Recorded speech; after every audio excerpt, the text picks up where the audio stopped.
For me, Halls of Atonement, one of the easiest dungeons in the whole game for Mythic Plus. But there's always one hard boss that I'm always worried about, and that's the second boss. Really, the mechanics aren't that difficult, but it just does a lot of damage. A lot of times you'll be killing ads, which explode and do damage afterwards, and then be dealing with that curse of stone, which is a real pain because it's going to stun everybody it gets on. Now, it can be prevented in a variety of ways, but it's a curse, so it can actually just be removed by anybody with a curse to spell. But what I'm going to tell you about today is how you can actually avoid getting hit by his leap, which does a ton of nature damage, like a lot. Especially on Tyrannical, this can kill you. So why not just remove that from the fight? Of course, there's a variety of ways to do this with spells like immunities. You can see Bubble or Turtle working perfectly fine, but there's a more swag way to do it. So let's take a look at some of the great examples I found here, and then we'll talk about what we're doing here.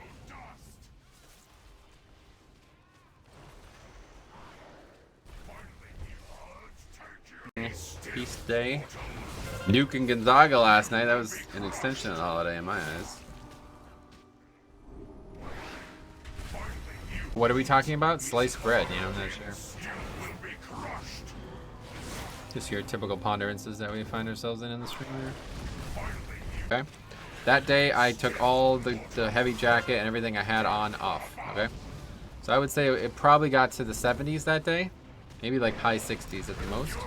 So you've seen pretty much every different way to do this. It's very easy if you have a blink. So a mage, obviously if you're Night Fae, that works soul shape really well there. It's not going to be up for everyone, but it works really well. Hunter, you can disengage. Druid can do the same. Warrior and Demon Hunter, they can leap. Monk can roll. I'm 99% sure roll works, but we saw a flying serpent kick there as Windwalker. And I'm actually surprised, but yeah, Paladin can just like horse away. So presumably anybody with any type of big movement CD can just go away as well. You don't even need these rapid movements. You can just actually go fast and you'll be good. But it might be a little bit more complicated than it looks. Like I said, the Curse of Stone is going to go out right before he picks the target for his leap. And the complication of this mechanic is that once that debuff expires, you get stunned. So typically you'd be stunned there. But actually when you saw me do the soul shape, I was already out of the stun. Now I can get out of that myself with Icebound, or I can just stop it with AMS. But as long as you're really ready for it, it is possible to get away. The trick for that though is being a little bit farther from the boss. So it's usually unlikely to happen. If you are stunned,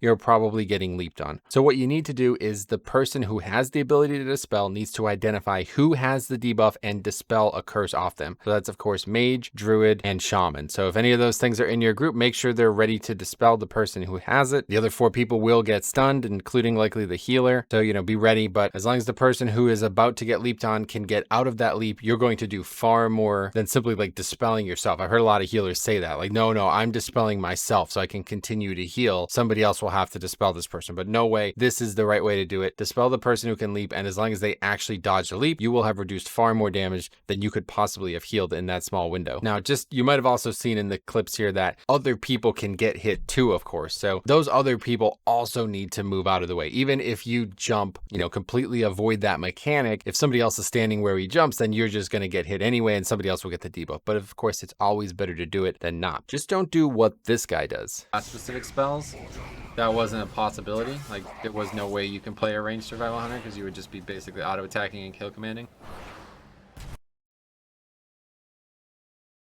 So now you see what it looks like if you fail it. He just went too early. He started his Door of Shadows cast too early. And honestly, that one's probably one of the hardest ones to use. Obviously, it can be used, but you have to time it right. So let's talk about what timing is actually required. Like, what is the visual trigger for dodging this mechanic? It's not as simple as just running around in circles because you might hit somebody else. Obviously, then you might be running away from the ads. You want to stay still and move at the precise right moment. So let's take a look at what that moment is. So he starts casting Curse of Stone. That's when the curse goes out. Like you see, it's on there. If you AMS prior to that, you can stop it from stunning you or even applying to you. But the trick here is doing it at the end of the cast called Stone Shattering Leap, okay? So you will see the countdown. Definitely recommend an add-on like Plater, guys. If you're not using Plater, it makes your life so much easier. As you see, it's kind of doing like almost like a boss mods type thing here, alerting you to this mechanic. You can't miss it, especially even if there's other ads, other health pools up, you will still be able to see this mechanic very easily. You'll know exactly when it ends, and right as it ends, that's when you want to take the blink or the leap or something like that. So if you're doing Door of Shadows, you just need need to time it so Door of Shadows happens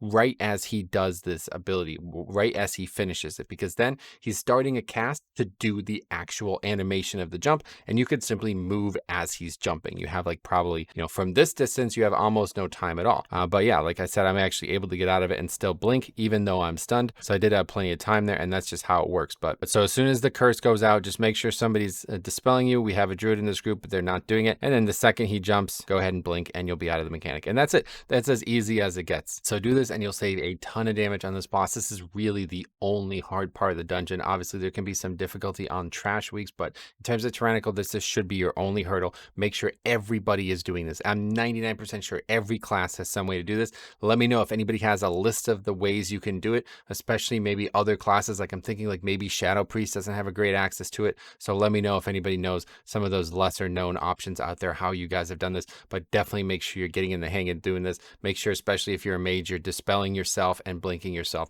A lot of options. And even if it fails, you could always use immunities like bubbles, ice blocks, stuff like that. So thanks for watching. Make sure you guys check the description. There's going to be a bunch of these. Hopefully going to do a lot of these throughout the season. Help you guys get all the knowledge you need to become very successful players in season 3. So thank you for watching. We will see you in the next one.